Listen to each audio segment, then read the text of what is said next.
We are fed a highly manufactured lie from the very moment we are born. They tell you that wealth is the direct result of physical labor. They tell you to keep your head down, push the wheel, trade your hours for a wage, and eventually, you will be rewarded. But history's most powerful architects do not push the wheel. They own it. They do not trade their time for money. They trade in something far more dangerous and infinitely more profitable. While the masses bleed in the mud, hoping for a fair outcome, One pays in the blood, architects the other operate pays in the in shadows, gold. armed with a One weapon that pays in guarantees their blood, victory the other before the game pays in has even gold. begun. That weapon is asymmetric information. Knowing the absolute truth while the rest of the world is completely blinded by panic, hope, or ignorance. Today, I am not going to teach you how to save your pennies. I am going to show you how empires are bought for fractions of a cent. We are going back to the year 1815, to the bloodiest battlefield in Europe, to learn the ultimate secret of the shadow exchange. In the spring of 1815, the unimaginable happened. Napoleon Bonaparte escaped exile. The emperor had returned to France, and he was marching his army toward Belgium to crush the Allied forces. In London, the financial capital of the world, sheer unadulterated terror took hold.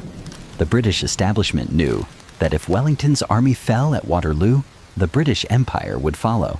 The value of everything, every business, every government bond, every ounce of gold in the Bank of England rested entirely on the outcome of a battle happening hundreds of miles away in the mud. The British government relied on official military couriers to bring them the news. But Nathan Rothschild did not trust the state. He trusted his own infrastructure. He had spent years building a private, highly classified network of spies, smugglers, and couriers stretching across Europe.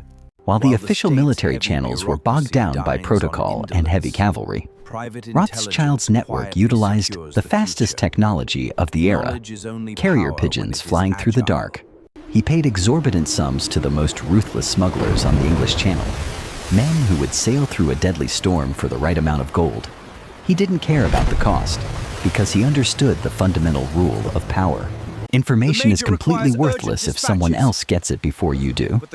The state's courier was stuck in the mud of Ostend. The official truth was delayed. Back in London, Nathan Rothschild waited in absolute silence.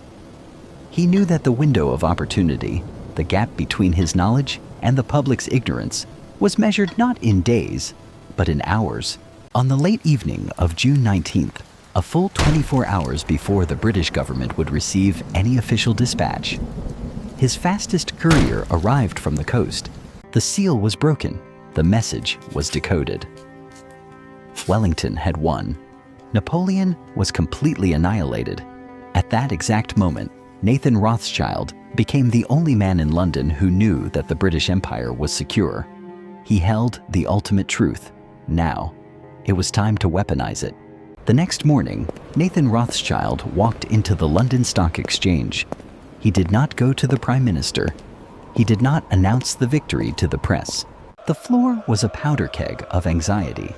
The traders knew Rothschild had the best intelligence network in the world. They were watching his every move, waiting for a signal. They were looking for a leader. He walked to his usual spot, the Rothschild pillar. He leaned against the cold stone, looked out at the desperate crowd, and put on a mask of absolute, devastating sorrow. A whisper tore through the room like a plague. Look at Rothschild. Look at his face. He knows. The English army is destroyed. Then, he gave the order to his brokers. The first sell. domino falls. He began to dump massive amounts of British government bonds onto the market. The crowd watched in sheer terror. If Rothschild was selling, the empire had fallen. The bonds they held were about to become completely worthless paper. Logic vanished. Fear completely hijacked their neurology. A massive, hysterical sell-off began. Men threw their life savings, their inheritances, their entire net worth onto the floor, trying to salvage whatever pennies they could. Within hours, the value of the British economy plummeted. The bonds dropped to 10% of their value, then 5, then fractions of a penny. The market had completely flatlined. Through all the screaming, the crying, the financial suicide, Rothschild stood at his pillar watching the bloodbath. And when the price hit absolute rock bottom, he gave a single, imperceptible nod. Instantly, his secret agents, men the crowd did not recognize, swept through the floor. While the herd was blinded by panic, Rothschild's agents quietly bought back every single British bond for pennies on the dollar. A full day later, the official state courier finally arrived in London, exhausted and covered in mud. He brought the official dispatch from the Duke of Wellington. Wellington was triumphant. Napoleon was utterly destroyed. The British Empire was not only safe, it was about to become the undisputed master of the globe. The men on the trading floor froze. The fog of panic instantly evaporated, replaced by a cold, agonizing clarity. They looked at their empty hands. They looked at the pillar, and they realized they had not been victims of a war. They had been victims of an illusion. Instantly, the market violently reversed. The value of British bonds skyrocketed to unprecedented historical highs. But it was too late for the herd. Nathan Rothschild now owned the vast majority of the British economy. In a single day of engineered panic, he multiplied his family's wealth so exponentially, it became mathematically incalculable. He didn't just buy bonds. True power he bought the no debt longer of an rests in entire the crown. empire. And whoever owns the debt belongs to the owns banks the king. now. That is how the game is played. Not with physical labor, not with moral fairness, but by holding the absolute truth while the masses are drowning in a manufactured narrative. You might think this is just a history lesson. You might think the year 1815 has nothing to do with you. You are completely, dangerously wrong. The pigeons are dead. The wooden boats are gone. Today, the couriers are made of glass and light. Fiber optic cables buried at the bottom of the ocean, moving information at the speed of milliseconds. The battlefield is no longer in London. It is in massive, freezing server farms in New Jersey. And Nathan Rothschild is no longer a man. He is a high-frequency trading algorithm. But the psychology? The psychology hasn't changed in 200 years. I'm losing Look at yourself. absolutely When the market everything. flashes red on your screen, when the media feeds you Please, crisis just and let it terror, stop. your heart rate spikes, you panic, you press sell, and in the fraction of a second, it takes your thumb to touch the glass. An institutional algorithm has already seen your order, front-run your position, and bought your asset for pennies on the dollar. You really are thought the you were just herd. watching.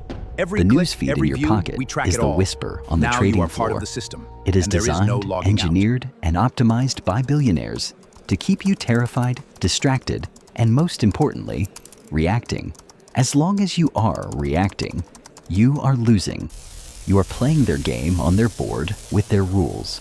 They gave you a comfortable corporate job, a steady paycheck. They gave you the illusion of safety so you wouldn't notice that you are renting out your life to build someone else's empire. Every hour you trade for a wage is an hour of your We are building a existence system, burned to ash. not a resume. It is the ultimate asymmetrical trade. You give them your finite, irreplaceable life, and they give you a piece of paper that they can print infinitely. There is only one way out of the matrix. You must stop trying to be the best worker on the floor and start focusing entirely on owning the floor. This is the clinical economic architecture King Solomon coded into Proverbs 31. She considers a field and buys it. She does not rent her time. She acquires equity. She plants a vineyard. She builds an asset that produces cash flow independent of her physical labor. Wealth is not the size of your salary. Wealth is a mathematical equation. It is the amount of money your systems generate while your eyes are closed in sleep. If your income stops the moment you stop moving your hands, you are not wealthy.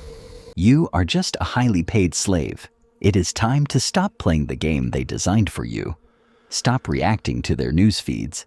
Stop trusting their currency. Stop offering your irreplaceable rules have time to the changed. highest corporate bidder. Look in the mirror. No one is coming to save you.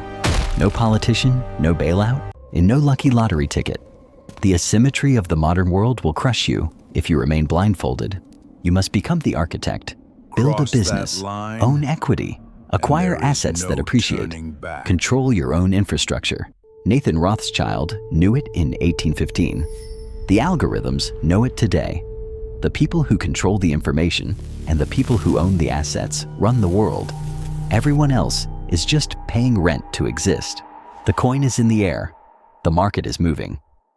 The history of the 21st century is being written right now.